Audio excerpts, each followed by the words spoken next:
देख रहे हैं टाइम्स एक्सप्रेस। लोकसभा चुनाव के नतीजे आने के बाद भारतीय जनता पार्टी की किस तरीके से उत्तर प्रदेश में हार हुई है, ये हम सब ने देखा। अब उत्तर प्रदेश की 10 सीटों पर उपचुनाव होने वाले हैं। जी हाँ, विधानसभा के 10 सीटों पर उपचुनाव होने पर अब भारतीय जनता पार्टी ने एक नया खेल खेल दिया है। भारतीय जनता पार्टी इन 10 सीटों पर अकेली चुनाव लड़ने जा रही है। जी हाँ, सूत्रों के हवाले से यह खबर निकलकर सामने आई है कि उत्तर प्रदेश की 10 विधानसभा की सीटों पर जिस पर उपचुनाव होना है, अब उन 10 सीटों पर भारतीय जनता पार्टी अपने किसी भी सहयोगी दल का साथ नहीं चाहती है। इस तरीके से लोकसभा में भारतीय जनता पार्टी ने एनडीए गठबंधन के साथ मिलकर चुनाव लड़ा था। ऐसे में आपने देखा होगा इस तरीके से भारतीय जनता पार्टी ने लोकसभा के चुनाव में 2024 के लोकसभा चुनाव में एनडीए गठबंधन के साथ मिलकर ये चुनाव लड़ा और उत्तर प्रदेश में अपनी बेहद कम सीटें लेकर आए। अब आप देख लीजिए कि उन 10 विधानसभा चुनाव पर जिनके विधायक लोकसभा चुनाव में जीतकर अब सांसद बन गए हैं, और ऐसे में अब ये 10 विधानसभा जो है ये खाली हो गई है, इनके विधायक का स्थान जो है वो रिक्त पड़ा हुआ है। इस पर अब चुनाव होने हैं, जिसको लेकर अब भारतीय जनता पार्टी और उनके घटक दलों के बीच तनातनी शुरू हो गई है। ऐसा इसलिए हो रहा है क्योंकि सूत्रों के हवाले से अंदर खाने से ये खबरें सामने आई हैं कि भारतीय जनता पार्टी अब इन 10 सीटों पर किसी का भी साथ नहीं चाहती है। यानी कि जब लोकसभा चुनाव में उन्हें जरूरत थी सरकार बनाने के लिए, तो भारतीय जनता पार्टी ने अपने घटक दलों का साथ लिया था, सहयोगी दल बनाए थे, चाहे फिर वो जयंत चौधरी की पार्टी आरएलडी हो गई, राजभर का साथ हो गया, या फिर अपना दल की अनुप्रिया पटेल हो गई। लेकिन अब जब इन 10 विधानसभा की सीटों पर चुनाव होना है, जिसको लेकर जयंत चौधरी पहले ही ये कह चुके हैं कि मीरापुर सीट से उन्हें इस पर चुनाव लड़ना है, यानी कि वो अपनी पार्टी से प्रत्याशी उतारना चाहते हैं। लेकिन भारतीय जनता पार्टी ऐसा बिल्कुल नहीं चाहती है।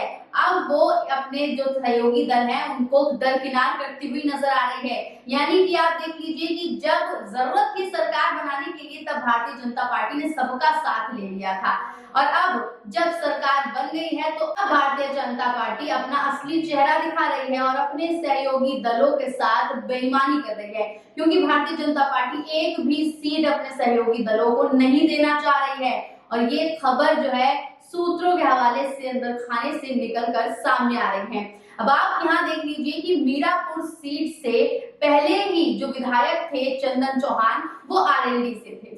अब आरएलडी से जब पहले विधायक रहे हैं, आरएलडी का जो गढ़ है वो मीरापुर माना जाता है, जाटों का बेहद कब्जा है वहां पर।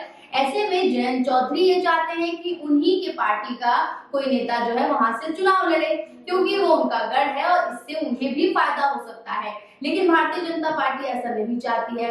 मछुआ सीट से निषाद पार्टी से विधायक हुआ करते थे, अब वहां से भी आप देख लीजिए कि भारतीय जनता पार्टी मछुआ सीट से भी निषाद पार्टी की सीट जो है वो हथियाना चाहती है, कब्जा करना चाहती है। तो यहाँ ये बात बिल्कुल साफ हो गई है कि किस तरीके से भारतीय जनता पार्टी एक ऐसी पार्टी है जो पहले काम आने पर तो आपके साथ हाथ मिला लेती है, लेकिन जब उनका फायदा निकल जाता है तो वो सभी को मक्खी की तरह निकाल कर फेंक देती है। और अब यही हाल जयंत चौधरी के साथ, राजभर के साथ और आने वाले समय में अनुप्रिया पटेल के साथ भी देखने को मिलने वाला है। ये खबर सिर्फ हम ही नहीं चला रहे हैं, बल्कि देखिए इंडिया डेली करके न्यूज चैनल है, उन्होंने भी इस तरीके का पूरा प्रोग्राम चलाया है, जिसमें साफ तौर पर बड़ी बड़ी हेडलाइन चलाई जा रही है कि अब भारतीय जनता पार्टी एकला चलो की राजनीति करने जा रही है। एकला चलो मतलब अकेले चलने की राजनीति जो है वो कर रही है। उत्तर प्रदेश के उपचुनाव में 10 सीटों पर अपना कब्जा जो है वो भारतीय जनता पार्टी जमाना चाह रही है। तो यहाँ इनकी असलियत जो है वो सबके सामने आ रही है। ऐसे में आप देख लीजिए कि कहीं ना कहीं एनडीए जो है वो टूटता बिखरता हुआ नजर आ रहा है।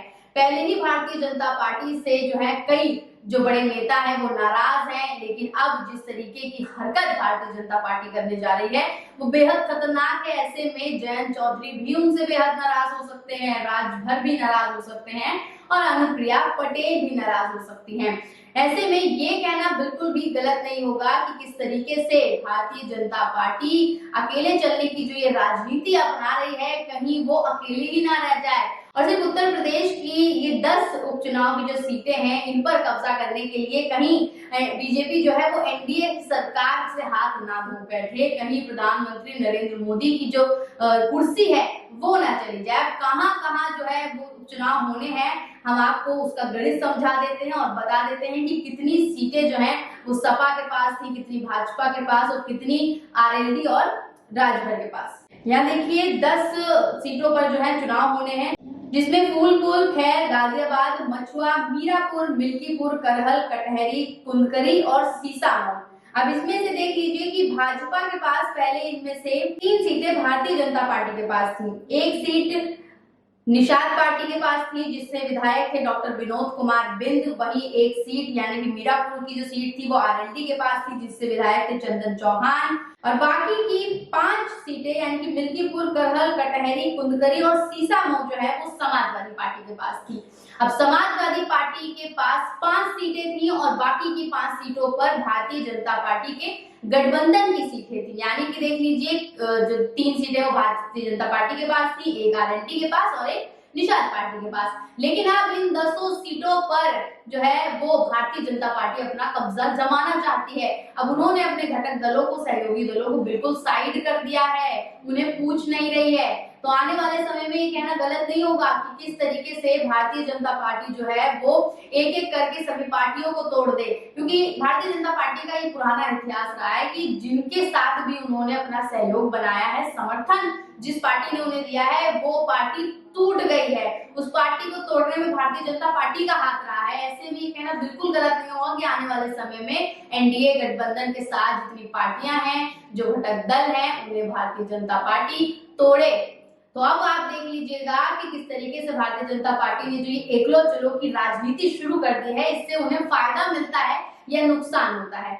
बने रहिए टाइम्स एक्सप्रेस के साथ। धन्यवाद।